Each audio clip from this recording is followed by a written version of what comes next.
Well, good afternoon.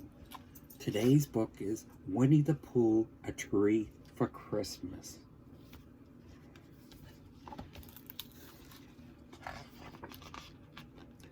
I saw in a book, said Winnie the Pooh, one wintry day as he sat in his cozy little house with Piglet, that at Christmas you should have a tree in your house, covered with decorations and lights and looking wonderful. A tree in the house, replied Piglet, a little confused, but I live in a tree. Ah, yes, said Pooh, and so do I. This will be trickier than I thought. We better ask Owl.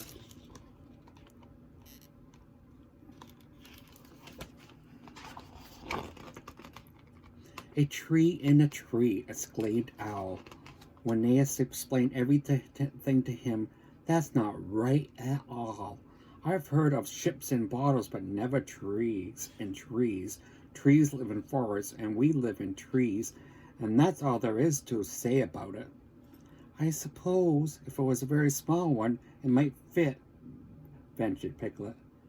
In a bottle? Asked Pooh, who hadn't quite been paying attention. Through the open door, said Piglet, come on, let's go and hunt for one.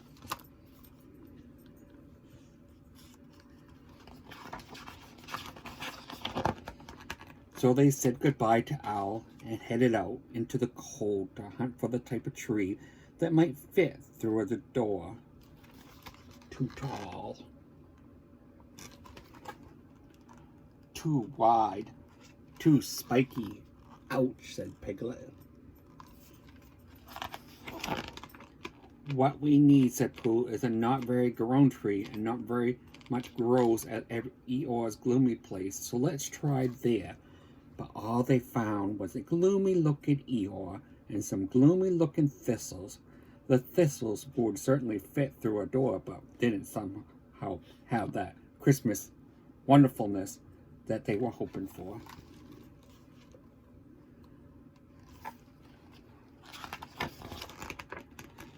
They had just about given up and were on their way home for a little smackerel of something when they came to a clearing in the middle, they saw the tree. Not too tall, not too wide, not too spiky, and just the right size to fit through the door. You spot the tree? And now we must get it home, said Pooh. He pulled and Piglet pushed. But the little tree didn't want to be moved. He seemed quite happy where it was.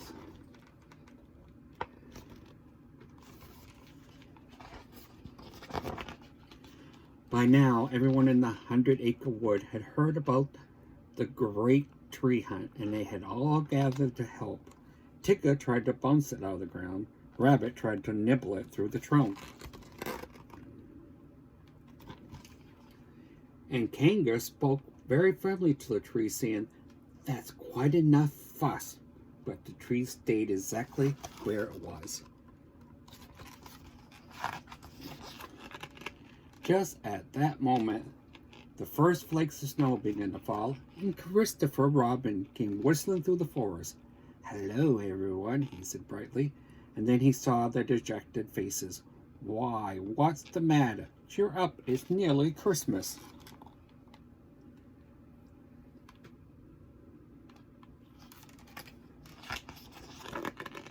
Exactly, sighed Pooh. It's nearly Christmas, and we haven't got a tree looking all Christmassy and wonderful. We found this one, but it wants to stay here in the forest. Oh, I see, said Christopher Robin.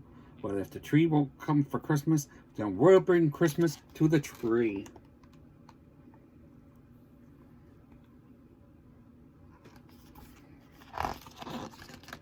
And so it was decided, and Rabbit waved his arms a great deal and gave everyone a job. Pooh gathered pine cones. Owl went home to fetch various candle ends, and Piglet found acorns. I don't know what acorns are.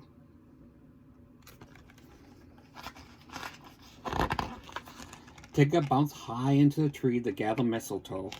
Kangaroo and Roo picked bright red berries. Everyone offered his back as the lowest stool, and Christopher Robin hung everything on their little tree.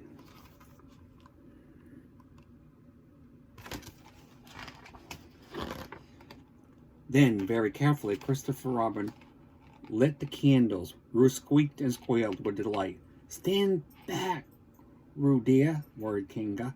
The sun had just set in 100-acre wood, and the tree looked simply wonderful. The candles flickered in the breeze and bounced light all around the clearing.